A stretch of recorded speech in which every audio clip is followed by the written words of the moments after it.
Is this the hardest reading challenge you'll ever do or the most fun reading challenge you'll ever do? Because we are 6 months in and I'm having a great time. Knock on wood or whatever. So if you're new here, firstly, hi, my name is Sarah Freshly and welcome to Freshly Read Books. And secondly, this video is a part of my ongoing series for Herkyed, also known as the hardest reading challenge you'll ever do, which was created by Stephanie from the channel Cordy. Links, of course, as always, will be in the description to her channel and the introduction video for it. I'm doing a combination of version 1 and version 2 because I was late to the game. Saying that, you're never really late. Like, you can just join in at any time. In fact, there are people still starting version 2 right now or a combo right now. So, you know, join in whenever. Also in the description is a link to a playlist with all of my videos from this challenge if you do want to start from the beginning instead of here at episode 6. These videos are part reading vlog, part sit down video, part reading wrap up, and all satisfying box ticking. Because this is where our bingo board currently stands, which I think is pretty good. And every time we get together, we get to check off a bunch more, which is really fun because I don't do this during the month. So I actually look forward to doing this part because then I get to figure out where everything goes. Like, sometimes I have an idea, obviously, before I get into the book, but I don't actually get to see the impact that it makes until now. A couple of important things to note for the month of September. I am switching up a little bit in my strategy because I started realizing that if I don't start putting books towards the alphabet challenge, which seems like, oh, I'll do it whenever, unless it's like a hard letter to get, that'll be a huge thing that I have to finish up later on because I can't use a book towards it twice to like knock off 2 different squares. So like no matter what, I'm gonna have a lot of books left to read with that one if I'm not paying any attention to it. So now I am going to be trying to throw books in that direction more often. Also in September, I was a co-host for a readathon that is called the Reading Rebellion. So I'll link to Mel, who ran actually hosted the full readathon, and then also the other co-hosts, because I had so much fun doing a lot of reading sprints throughout the month of September, meeting new people, new readers, and talking books. My favorite thing to talk about, obviously. I forgot I had tea. Also, we are still dealing with Booker, and what I mean by that is, well, the Booker Prize is a literary fiction book award. I'm reading all of the books that have been longlisted for the award, which does help towards one of my squares on the bingo board, the award square. But because I don't know, like, this award is ongoing, we know the shortlist, we don't know the winner yet, we won't know it till November. Scouts in the tree. But since we don't know who the winner is yet, I don't know exactly which books are gonna go where within that square. I do know that I'm gonna have completed that square once we get to that point. But basically right now, since every book can count towards 2 prompts, I am just holding off on any book that is from the Booker long list and just putting it towards 1 prompt, just in case I have to use it towards the award prompt. And then for any books that I don't end up using towards that award prompt, then I will, in my next video, figure out what else I'll use it for. So actually, like, next video is gonna be a very exciting one. You wanna go out? Okay. Yeah, you can go out. You don't have to be trapped in here. Okay, now we lost Scout and we have the 2 other cats, so here we go. Okay, preamble done. Now we can get into what I actually read this month, which it was a good reading month. And let me actually scooch myself to the side so that we can put everything here.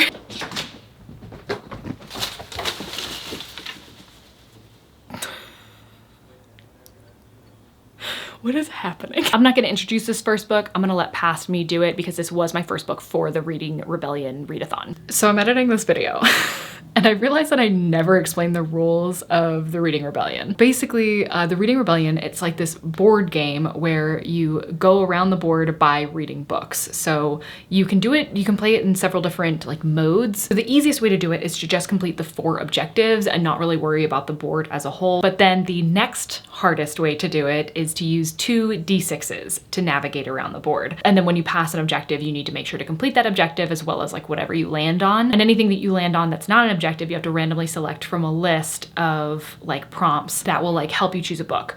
So initially when I started this challenge, I was planning on doing that method, the 2 dice, which is still like a much easier method than some other options that you could also do. But you will see at a certain point that I end up switching to just doing the objectives because I was like, there's 0 way I'm gonna get through this within September, just because I had overcommitted myself. Okay, good morning. It is September 1st and I need to quickly do my first roll for this game. So these are my absolute favorite dice, but I did need to get another set as well because obviously I'm spinning 2 d6s and each set of D&D dice only comes with 1. So these are my other ones with a 3D printed case that Curtis made.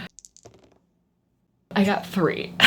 It's a good thing I'm using the 2d6s for this. Okay, that puts me on training. I don't even really have to do objective 1 at this point, but let's see what I get for training. So there are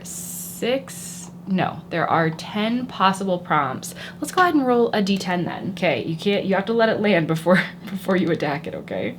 Here we go. What is that, a 1? Yes, that's a 1. Your fighting skills are top-notch, but let's be honest, they could be better. You and your friends decide it's time for a sparring match to make sure you're in top shape.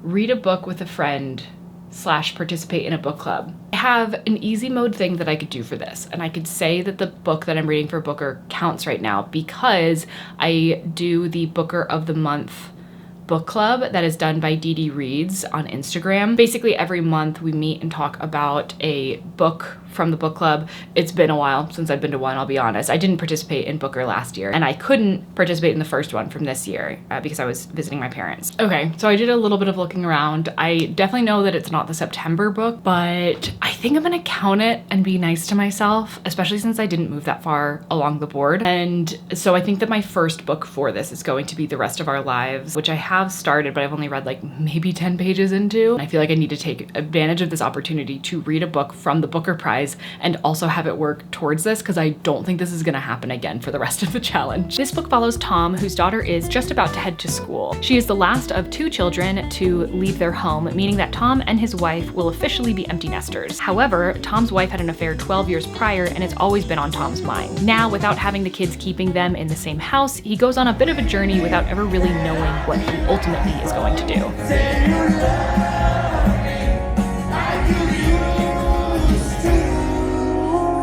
It is September 2nd, and I have finished my first book of the month, which is crazy. But that was The Rest of Our Lives by Ben Markovitz.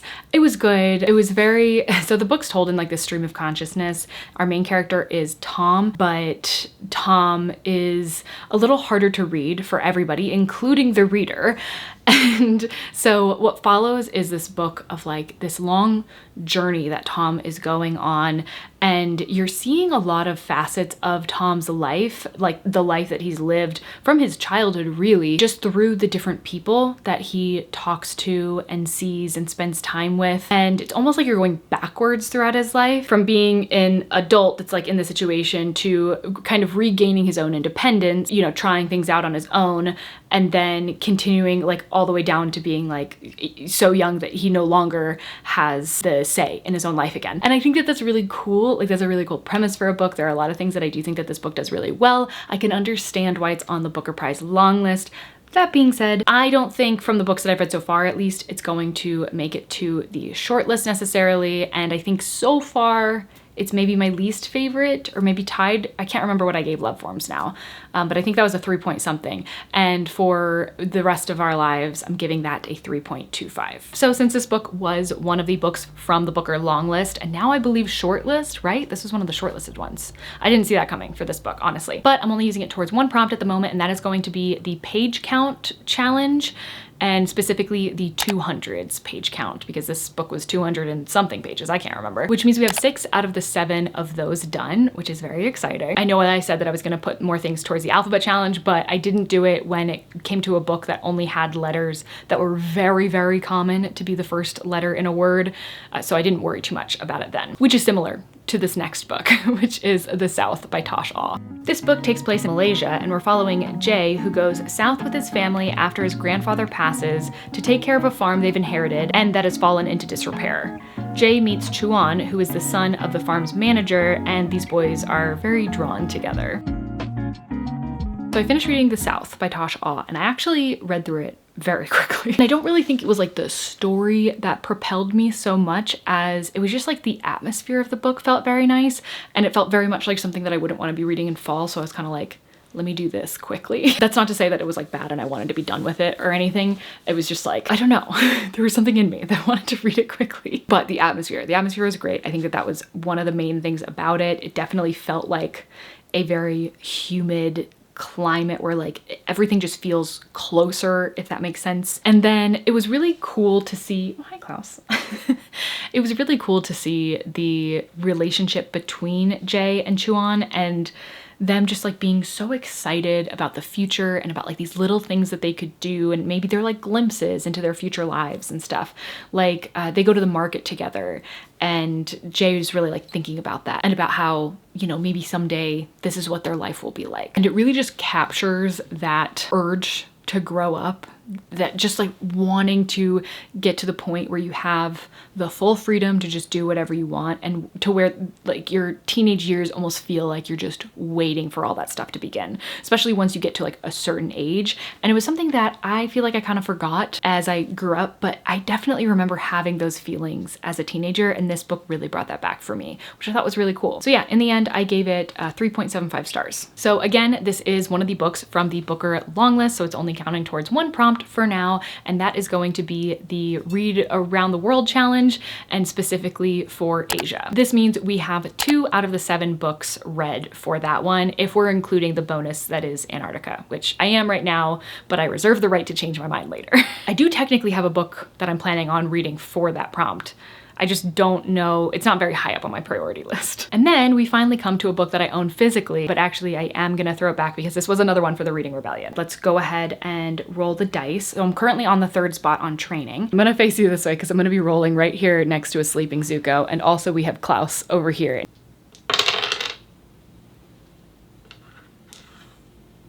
Okay, we got double 3s. So where does that put me? 1, 2, 3, 4, 5, 6, side quest. And then we have the 10 options again. So I'm gonna go ahead and roll a D10 again. Excuse me, buddy. Okay, that is a 6. Okay, so I ended up getting a 6. Let's see what that is. It's slow going on the path to the mountain, and you know the climb is going to be even harder. You know there must have been a way the guards used to get back and forth. Find their path. Read a hyped book. Okay, so we're at my bookshelves here. This is most of my TBR. I did a little bit of looking around to see different POV books that I could choose from. I think the biggest contender would be 6 of Crows, which is dual POV and was obviously very hyped. That'll knock off the objective as well as the spot that we're on now, so it means that we can roll again once I'm done with this book. I've talked to myself for long enough. I'm doing 6 of Crows for this one.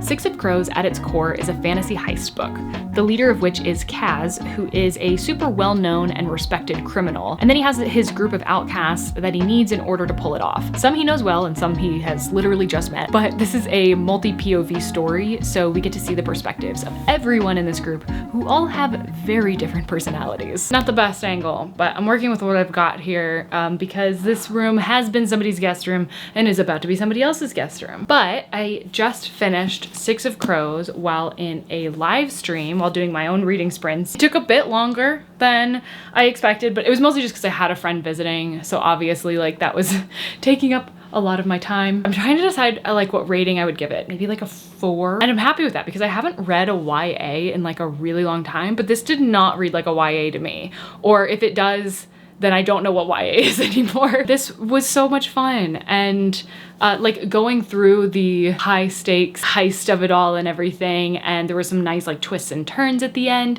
that I really enjoyed, never knowing like what's fully a part of the plan versus like something that was unexpected. It was all like just a lot of fun. So the 6 of Crows I am using towards the series Stairway, which is a challenge where you have to read a standalone book, duology series, a trilogy, and a series that is 4 or more books. So this is going towards the duology. That means we have 8 out of the 13 done there. This might not always be 13 books for you. That's definitely more than it needs to be. I just happen to read a 7-book series for the 4 or more, so that's why it's 13 for me. I'm also gonna be using it towards the alphabet challenge for the letter B for Bardugo, the last name of the author, which means we are 6 of the 26 done for that challenge. After that, I technically read another one for the Reading Rebellion, so once again, I'm gonna throw it to my past self to introduce that. That is the loudest bird. Oh, it's a squirrel. I'm pretty sure he's trying to scare Klaus away. Okay, I'm gonna go close my window. That was so weird. I can't believe I thought it was a bird. Now it is officially September 13th. So we're almost halfway through the month, and I just finished my Objective 1 book. My second book is a part of this. And so while I was in my sprints, Katie was able to join. So she's got one of the other channels that is like taking a part in this. Her channel name is I Would Rather Be Reading. So I'll link her and also just like the challenge in general in the description. But I was talking to her about it and she was like, well, remember, like the only thing you have to do is the 4 objectives. You can do that and still be marked as complete. And then like if you want to like go back, you can do that, which I think I might have to do. I love the idea of rolling at like my way through the prompts and everything, but I think it's like unrealistic of me at this point to finish more than like 3 other books for this specifically while I'm still trying to read for other things. I'm also behind on like book club and stuff, and there's no guarantee I'll be able to sort those things into what I would get with the roles. So I think that I'm just going to, at this point, focus on the objectives. Okay, so for our second objective, now that you have a team in place, it's time to make a plan. You know the Silent Spectre is in the hands of the ancestors, but you're not sure where she is currently being held. Send out some of your best hearts to be persuasive and gather information. So the actual prompt is social media scroll. Read the first book you come across on your TBR on your social media of choice. This is the one I've been terrified of. This could go one of 2 ways. We could either get really lucky and I could see a post about the Booker Prize and then I'd be able to read one of the books I already need to read for that, because there's still 6 books I need to read technically. I haven't started Flesh, which is the book that I've known is my next book for a while. But also I've been spinning a wheel to discover my next read. So it's possible I get something that is not my next read. And okay, there's a lot that could go wrong with that is what I'm saying, but there's a lot that could go right with that. And then also there's just a lot that could go wrong in general. I've got some big books on my TBR and I'm worried about what's gonna come up. So let's see. I'm gonna choose Instagram. That's where I find like the most book recommendations. My TikTok is mostly comedy stuff. So apparently when I recorded this section, I did not save my screen recording from this. So now this is voiceover me explaining to you what I was looking at when I was looking at it. Firstly, I realized that the National Book Award had literally just been announced, like the long list for it, and I hadn't seen it yet. So I was thinking that probably one of the books that I owned was going to be on the list. Oh boy. Okay. The National Book Award for fiction has just been announced and I haven't seen the post yet. So of course this is going to be one of the first things that comes up. I might have something on my list that's on this. I know one of the books that's on it and it is one of the Booker Prize books, but I've already read it. Okay, do I own any of these? I don't. Oh wow, okay. And then I saw some more National Book Prize posts. I saw a post from the Denver Public Library that just had children's books in it, so I was fine there. I think this is all children's books though. I don't see anything there that I recognize. I saw one post where somebody mentioned one day everyone will have been against this. Oh, one day everyone will always have been against this. I'm annoyed that I don't own this, so it doesn't count as being on my TBR. I would have loved to read this one. And then on the reverse side of that, I really scared myself by finding a post that had the Rachel incident in it. Oh no, do I own that book? Oh no, oh no, oh no. I don't want to read this. So of these books, I did own at one point the Rachel incident. I think I got rid of it. It was a book that was sent to me unsolicited, by the way. I didn't purchase this and then decide I didn't want to read it. Okay. Oh, I did already pass it along. And then eventually I came to the actual post that I ended up using, which I'm going to describe to you because it took me a while to decide whether or not to even count this. Okay. Okay, we have a Booker post with 2 books that I have not yet read. Oh, technically we're mentioning all of them on the next one. So what I meant by this was that there were 2 pictures within this post. I tried really hard to find this exact post that I could just show it, even if it wasn't a part of the screen recording, but I could not find it for the life of me. Spent literally over an hour last night trying to find it. But this post had 2 pictures. The first image was a stack of books from the Booker Prize, not of the entire long list, just like a couple of books. So I'm pretty sure Endling was on there and one other book that I hadn't yet read from the Booker long list, but Flesh wasn't on there, which was the book that I was going to be reading next for the Booker Prize. Then the second picture was just a typed out list of the titles of all of the Booker long list. So Flesh, of course, was included in that. A lot of this clip here is just me deciding whether or not I would allow myself to use that second picture. This person's read all of these except for Sonia and Sunny, which I've already read. Can I count Flesh as being a part of this, because that would be great. And I ended up deciding to do it. I still kind of feel back and forth about it,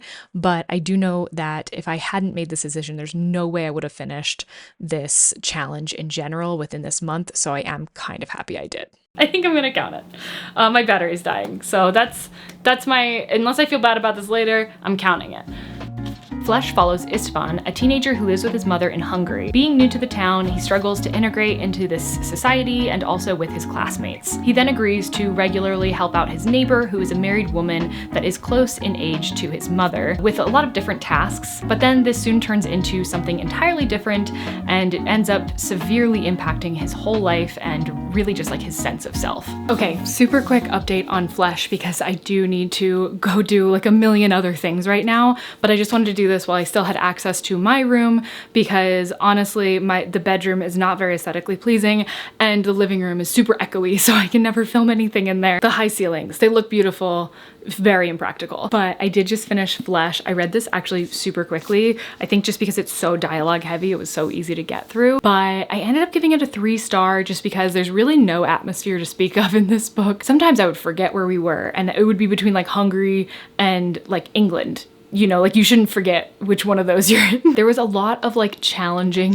material to get through that I super struggled with, but I don't think that I struggled as much as I have in other books that cover similar themes, similar events. And maybe that's because it was super dialogue heavy and not really about the feelings surrounding it as much. But I mean, regardless, it's hard to read. I do think that there are aspects to this that I really liked. I couldn't really get into any of them because of the things that I didn't like about it. There is this very repetitive nature to it, and I think that it's like done in a good way, as in that portion alone is done in a good way, but there were other things I didn't like, so I still didn't end up enjoying that aspect, even though I could tell that it was done in a good way. Like there were several things that were said over and over again, like things that would happen again in like different scenes throughout the book. Or Istvan's favorite thing to say was, and really in any conversation he was in, somebody would go, "What do you mean?" And then the other person would go, "You know what I mean." Or what are you trying to say? You know what I'm trying to say. That happened so many times. I wish I like flagged all the spots that it happened. I think that that's intentional.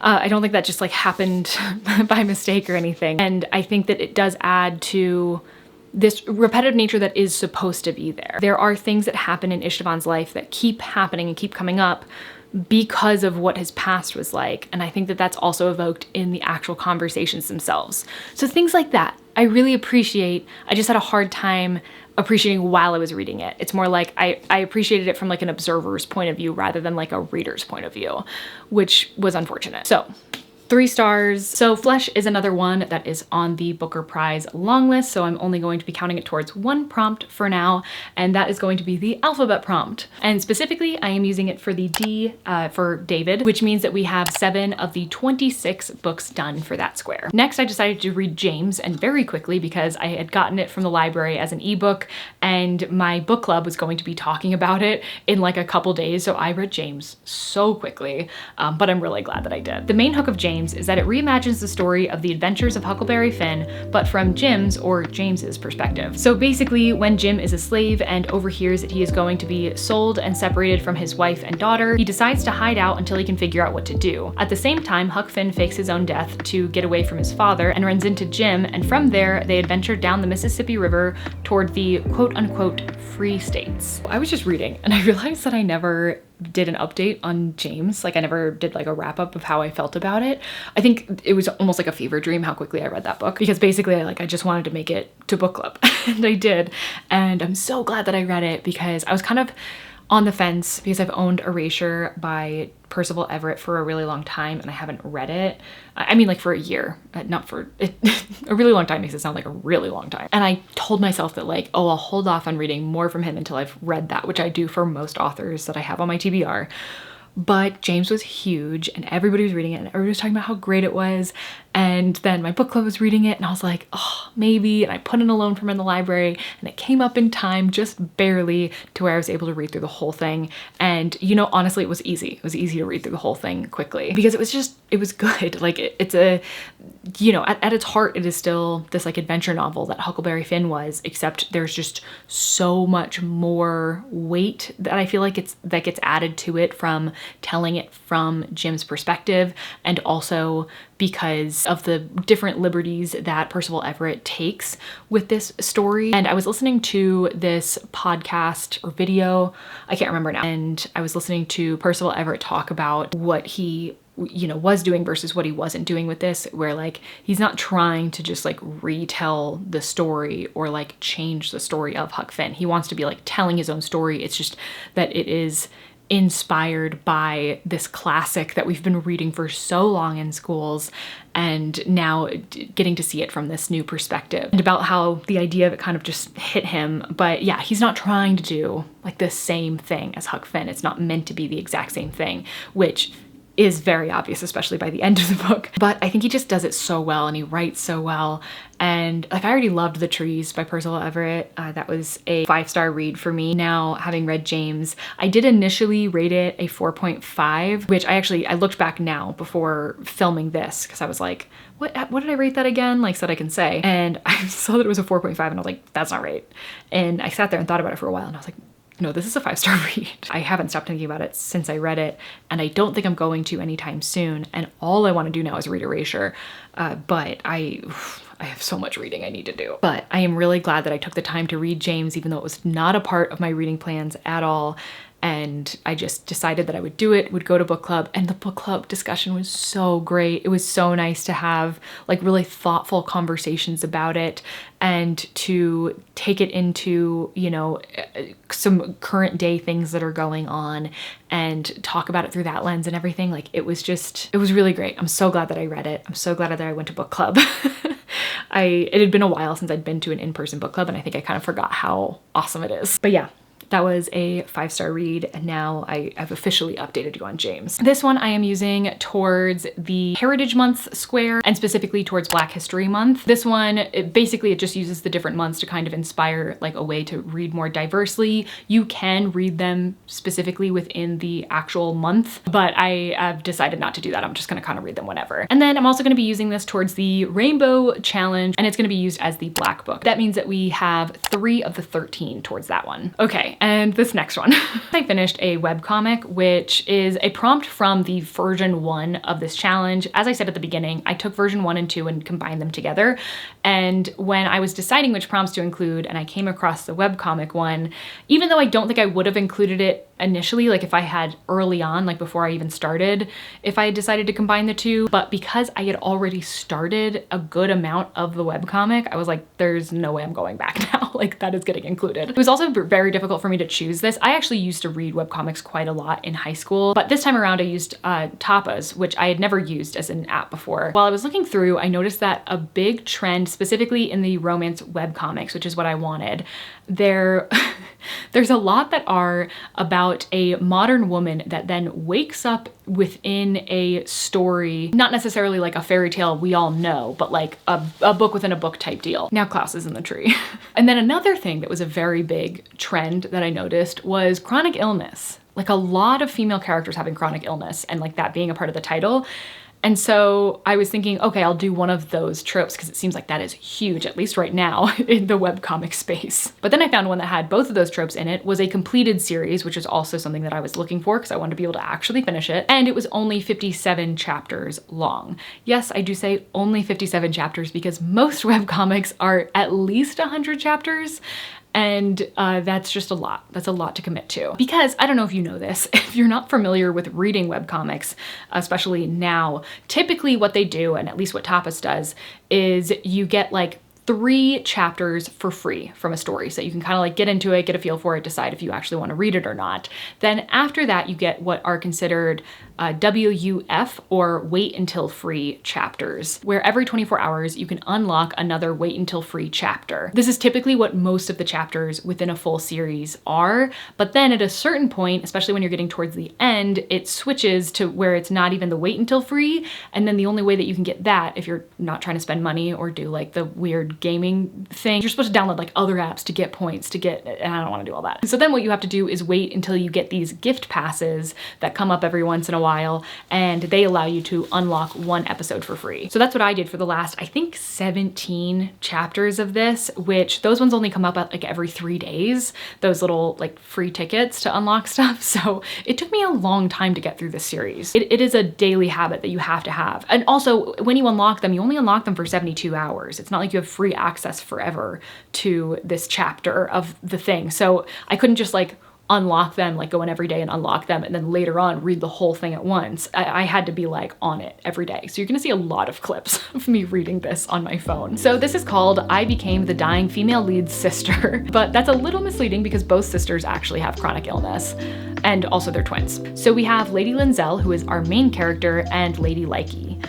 Linzell is trying to figure out how to make it so that Likey will survive and be healthy in this story.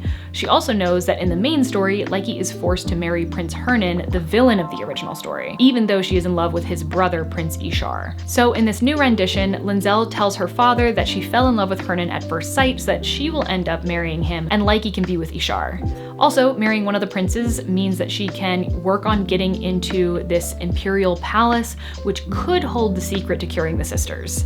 So that's the whole goal, but also she begins to understand Prince Hernan as more than just what his image has been, and that's really pretty cute. I don't have a clip of me talking about this one like right after I finish it, so I'm just gonna do that now. But honestly, I was reading it for so long that like I don't even know how I feel about like the thing as a whole. It's hard to sum up all of my thoughts because it was a very long period of time that I've been reading this. Early on, I found it very cute, very easy to read. Around the middle, it started dragging a little bit. It was getting a little bit boring for me personally. And then towards the end, it started to pick up the pace a little bit. And I do think that it did a pretty good job of bringing everything together and having a satisfying ending. I think it was pretty clear that the author had a specified arc that they were thinking the entire time while creating it. And that was really nice to see. However, I do think that a lot of the characters were pretty surface level. You would kind of learn one thing about the character at the beginning, and like that would be kind of the turning point for you as a reader and that character where you are like, oh, okay, that's what they're really like. But then once you had that moment, like that was it. They were super one note for the rest of the thing. I will say though, I did really like how it subverted expectations towards the end. I feel like a lot of books would have taken the scenario that the characters were in and kind of prolonged certain reactions to pad out the story or to add like more suspense or tension, I guess, even though you know like how it's gonna end. And I was glad to see that this didn't do that, and it did make me like the main characters more for it. So obviously this is towards the webcomic square, meaning that we have officially completed another square on the bingo board, which is great because I think I said last time that I'm hoping to complete one square at least every video, and I don't actually know how possible that is, but I'm glad that this month it remains to be true. And I think next month, considering we have Booker, that one should also be completed. Let me know though if you think that this is a book enough to use it for another prompt besides just the webcomic. I don't know, I'm kind of torn about it. Like it doesn't really feel like a book, so I don't know if I should use it. Let me know if I should count this as a book and towards another prompt besides just the webcomic prompt, and I will make that decision before the next video and let you know what I end up going with. Next up, another Booker book. I read The Land in Winter. This story follows two couples that live in an English rural countryside. The first husband is a doctor and the other is a farmer, but the wives end up connecting because they are both pregnant. Then they are hit with this intense winter, which begins to unravel the lives of the two couples as they are trapped at home. So I finished The Land in Winter and I actually liked it a lot more than I expected to. I think it's because I heard a lot beforehand about it being really bleak and like not a lot is going on, but I don't know if it's because I read it as like a buddy read or if it's just, I mean, I do really like atmosphere and this book is full of it. Like it's really, really atmospheric. It feels so wintry, and for it being so much about death, like especially the fact that we're in winter where everything is like dead and dying, and also there's, you know, at some points where there's actual death, it still felt like a very lively read. And specifically this one section around the middle where we get this like dinner party. Oh my gosh, I had so much fun reading that part of it. It almost reminded me of reading The Dinner Party in Real Life by Brandon Taylor, which is a book that I absolutely love. It gave me so much similar feelings in like very different ways. Like the concepts and the themes that are being touched on are very different, but like the feelings there were very similar. So I don't know, if you really are into that scene, maybe you'll like this book. But yeah, overall, I thought that it was really great. I loved the two women like really coming together and like talking to each other more, and how much that ends up helping them. There are some things I wish that had gone differently, but I'm not upset that they didn't go the way that I wanted them to go from an artistic standpoint, if that makes sense. Anyways, I gave this book 4 stars. I was very surprised by it. I did not expect to like it as much as I did, but I had a great time reading it. So since this is yet again another book from the Booker long list, it only counts towards 1 prompt for now, and that prompt is going to be from the Avatar challenge, and specifically the Earth. I think this works well because there is a lot of Earth on the cover, I guess, and also land is in the title, so I think that it kind of is represented in both places. And that means that we are done with 3 out of the 4 books towards that square. Next is another one from the Reading Rebellion, so I'm gonna pass it back to past me. So the next objective is to read a book that has an action word in it. I haven't fully decided yet. I think I would have told you that I was thinking about going with a different book and then ended up deciding to do this one. Yes, it does help that it's very short, but also just like seasonally, it feels really right. So I thought that it would be pretty perfect to read this, and this has been like as a maybe read for me for so many months now, and I was like, I just need to read that. Like, I feel like this is the first month that I was like, oh, it's not even on my radar.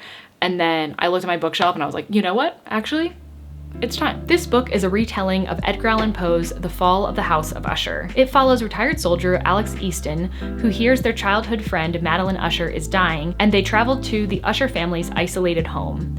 There they find strange illnesses, creepy fungal growths, and both Madeline and her brother Roderick are acting weird. With the help of some other characters, Alex tries to figure out what's wrong with the House of Usher. T. Kingfisher writes very like atmospheric books in general, although actually this is only my second. My first was the house with good bones. A House with Good Bones? It doesn't matter.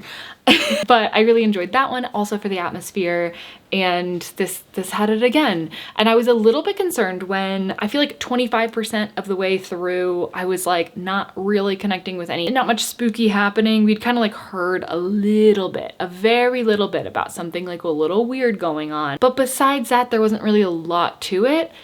But I do think there are slow burns. Like the House of Good Bones was the same way. It was a slow burn to get to the meat of it, the good stuff. And I think that this one had that as well. It was just like a slightly slow burn, which had me a little worried for a second, but ended up being great as well. I do think that this is a pretty loose adaptation of Fall of the House of Usher. Like, I think the main points are there, the main things that happen, but our main character, it's not August, who is the main character in the Fall of the House of Usher. It is instead Alex, but it sounds like that this character Alex is going to be a main character. They're going to be the main character of a few books going forward. So I think that this is like a series, and I believe Alex is also the main character of the next one. And then I think the 3rd book's been announced. I think they're all supposed to be retellings.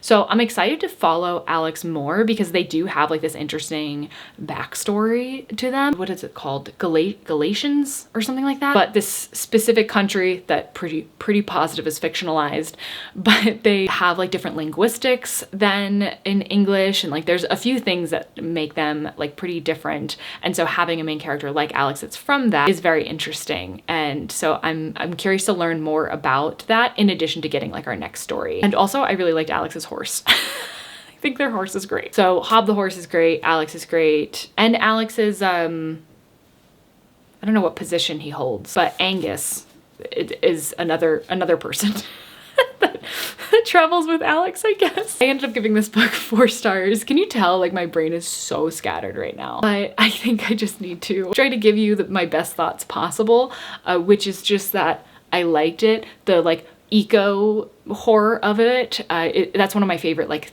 things to happen in a horror, is to be like eco. So like Annihilation, for example, has that as well, but there's like a lot of like mushrooms and everything. It's very The Last of Us. It's very reminiscent of The Last of Us. Anyways, yeah, 4 stars to this one. So this one I've been talking about reading for quite a while, towards the adaptation square. So that is one of the prompts that I ended up using this for, specifically towards the retelling square, because this is of course a retelling of The Fall of the House of Usher. And that means that I've done 3 out of the 8 prompts there. Then I also used it towards the queer rainbow square, and specifically towards the non-binary prompt, because our protagonist, Alex, is non-binary. And that means that we have 5 out of the 9 there. So we've officially passed the halfway point for that square, which is exciting because it is a larger one. And then the last book that I read for the month was my last book also for the Reading Rebellion. I've been thinking about what to read next, and I was going to be good.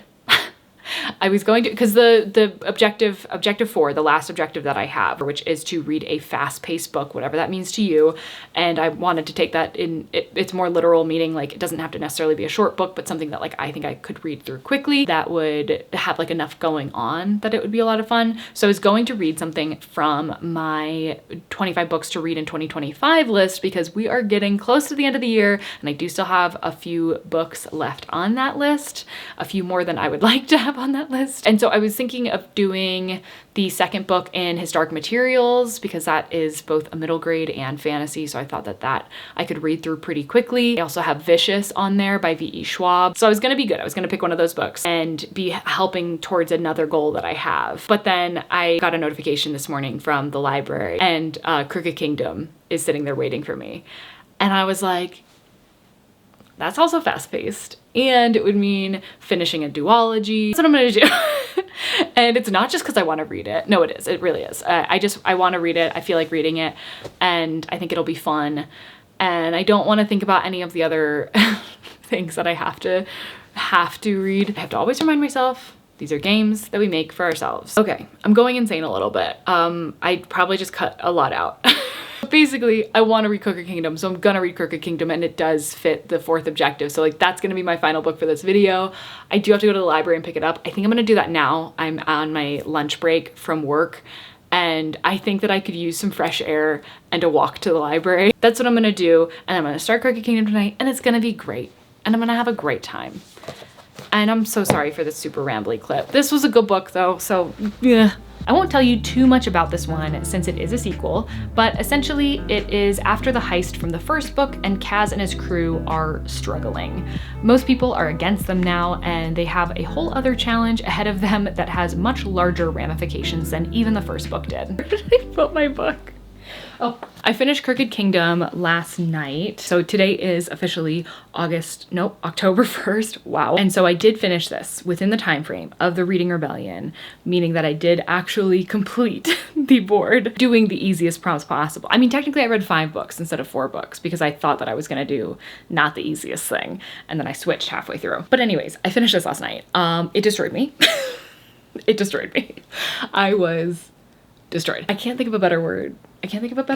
Because like I know technically this is like classified as a YA, so I like didn't expect it to hit me that hard at the end, but it did. And also I felt like it was at a very adult ending for being adult. Makes it sound like it was explicit. That's not what I mean. Very grown-up type ending, like not just like a, you know, and things were great type deal. I won't say like how, not to say that things aren't positive, because I do think it, like overall pretty positive, but I do think that things were pretty realistic compared to most YA novels that I've read, or I guess as realistic as, like obviously we're still in a fantasy world, but hopefully you understand what I'm trying to say. I had such a fun time reading this. I gave this 4.5 stars, I think. It's still the only thing that held me back from giving it a better rating was just that sometimes it did feel very like formulaic, going back and telling the backstory of different characters or like little scenes and everything. I felt a little bit forced sometimes. So I think that like a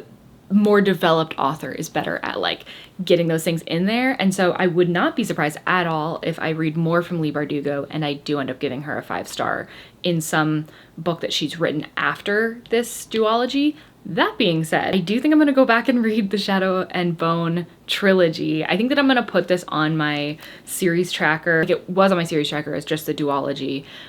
And then it would be going off my series tracker because I finished it. But now I think it's going back on as being the Grishaverse as a whole, which is a trilogy. Then this duology is second, and then another duology is after this one. So I think I'm gonna add on just like the whole universe of books as one series, kind of like I do with The Realm of the Elderling by Robin Hobb, because like I know I'm gonna read that entire thing, even though technically I'll be going back to like the first thing that comes out in the series, which isn't super relevant, but it will be relevant for a new video project thing that I think, like a short form video project that I'm thinking of doing. So this, of course, I used towards the series Stairway, the same one that I used for Six of Crows, and it is the second book in the duology, meaning that I'm done with the duology for the series Stairway, and that means that I have read 9 out of the 13 books for that square. And then I also used it for the alphabet challenge, and specifically for the letter K, meaning that I now have 8 out of the 26 books done there, which I think means I'm almost a third of the way through the alphabet challenge, so I'm feeling a little bit better about it now. now, now that I was able to count a few of these towards it. I think that in general, I'm doing pretty well. Like this is my complete board for where I am now. And that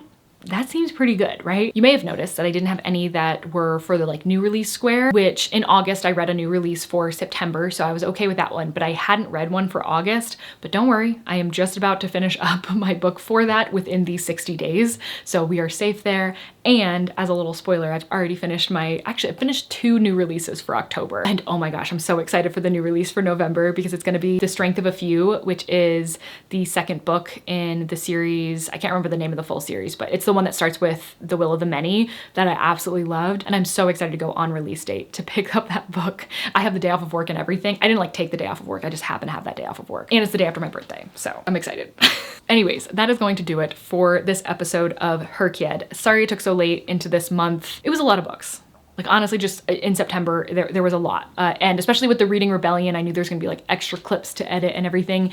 So it took a little longer this time around than it usually does. But I'm excited to continue forward and I have some fun plans coming up for, I think it's gonna be my November one, my November Herkied episode, which will come out obviously like in December. So look forward to that. But otherwise, thank you so much for watching. If you wanna find me in more places, I am on TikTok, Instagram, Storygraph, and Patreon, all under the name Freshly Read Books, all linked below. But really this channel here is my main platform. So I'd really just love to see you back here next week for my next video.